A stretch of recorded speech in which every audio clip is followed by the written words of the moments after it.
Hey everyone, Mr. Mse here. This is a guide for Fuji International Speedway with the Chevrolet Corvette C7 Group 3. Let's get this started by mentioning that just make sure you get this final turn nailed down by going in for a late apex so you can get a good start to your new lap. We're in the Corvette C7 as this is a pretty enjoyable car to use here at Fuji. Brake balance is at +3 to have the rear rotate a bit more, and we're on the racing soft tires. So if you haven't yet, bring yourself towards the left side of the track, and your first braking point is just before you reach the 150 meter board. So you'll be braking hard for a while, slowly ease off of the brakes as you turn in, and carefully get on the throttle, especially in the Corvette as the power comes at you pretty fast. So you don't want to get too aggressive on the throttle as you're coming out of the turns. Then brake before you reach the orange marker on the right. Quick burst of braking, take advantage of the red and white curbs. And as you pass the path that is on the right, you want to lift off of the throttle. Use a tad bit of braking if necessary to fine tune the car's direction. As you pass the next path on the right, that's where you want to fully accelerate. And then brake before you reach the orange marker before the 50 meter board. Brake hard for a short moment, and gradually transition over from the braking to the throttle. Just nice and easy through here, really easy to spin out if you're way too aggressive on the throttle. Bring yourself towards the left, and just as you're about to go under the big Dunlop sign, just as the new sector starts, that's where you want to brake hard for a while. Take advantage of the red and white curbs as those are still considered on track limits. You'll see me take advantage of them right here. Be careful on the throttle so you don't end up spinning out. Lots of throttle control needed through here to help the car rotate through these turns. Bring yourself towards the left, and then use just a little bit of braking as the AstroTurf on the left starts. So just a little bit of braking so the car can still turn in. Then when the curb on the left ends, that's where you want to use a little bit more braking power so you can fine tune the car's direction as you're slowing down. Just go out a bit wide, then bring yourself in, go for a late apex, carefully get on the throttle, and you're going to do the same thing for the final turn. So brake before you pass the line on the left, and just like the last turn, little bit of braking, wide entry, then bring yourself in for a late apex. Just be nice and careful on the throttle, and you're pretty much good to go. But that's all for the lap guide. Let's go ahead and move on over to the race section of the guide starting now. So I recorded this earlier today before the races switched, which is why the time of day is different. But anyways, we're doing 12 laps at Fuji International Speedway with the Group 3 cars. Fuel is a ×2, so fuel is not an issue at all. But the tire wear is a ×7, so tire wear is a pretty big issue. You want to be a little careful with your tires because the tires do wear out pretty quickly over here.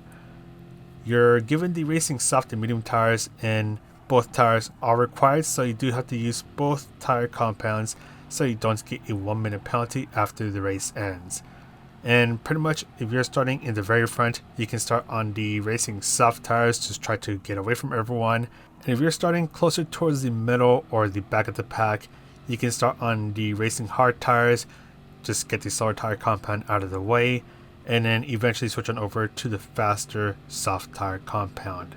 And as you're starting the race, just be a little careful throughout your first lap because your tires are going to be cold, so they're not going to give you all the grip just yet. After the first lap, your tires should be up to temperature, and you should be able to maximize all the grip that the tires that you're using can offer.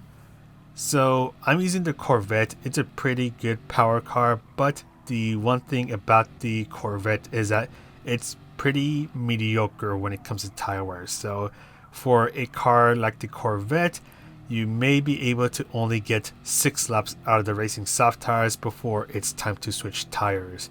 And the tire wear does kick in kind of quickly depending on the car that you're in and your driving style. So for me, the tire wear started to kick in at lap 4, lap 5, it got significantly worse to the point where I'm already 0.8 of a second off. So End of lap 6, that's when I'm going to decide that I'm going to pit. So the pit window is going to be laps 5 to 7. That's when a lot of people are going to generally be switching over from the racing soft to medium tires and vice versa. Some people may go for undercut, especially if they're starting on the racing medium tires, to try to get ahead of those who are battling it out.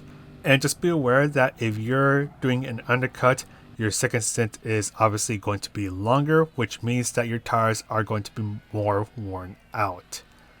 But anyways, move on over to the pit section. So it does take a while to enter the pit stop. No fuel this time. We're just going in for a tire change.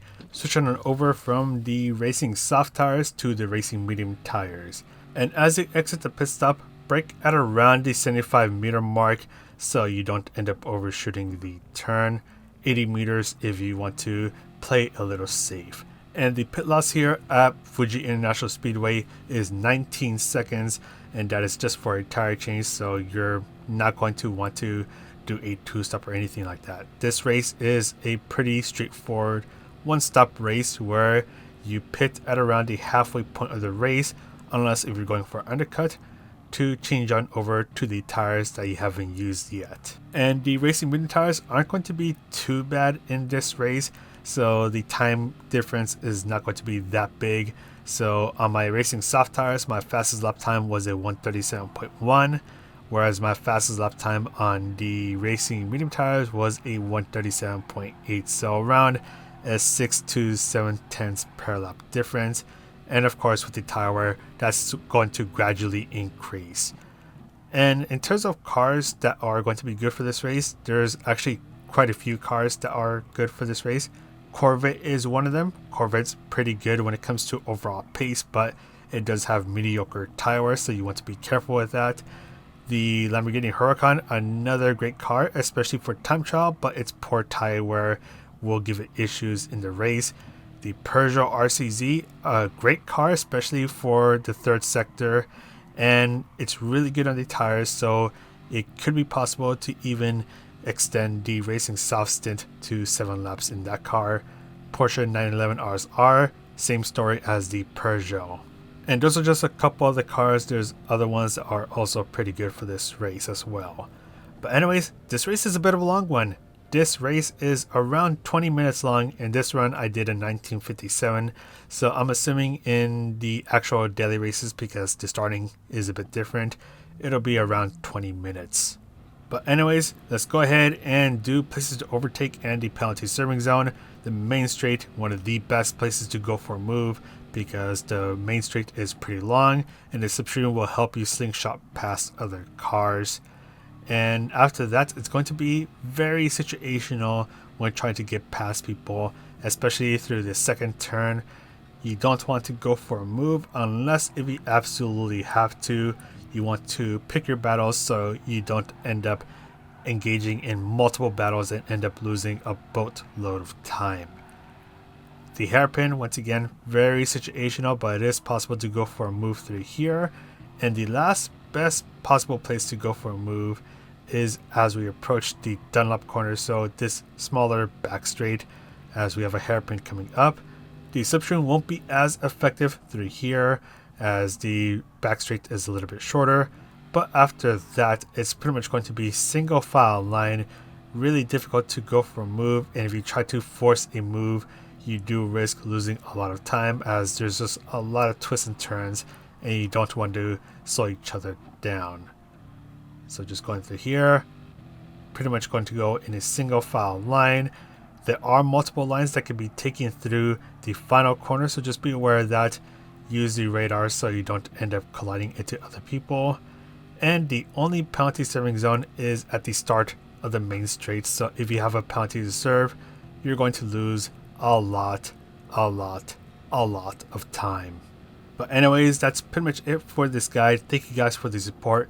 Thank you to Playseat for supporting the channel as well. I'm going to go ahead and sign off now. So this is Mr. CA wishing you guys a great week, and I'll see you guys in the next video.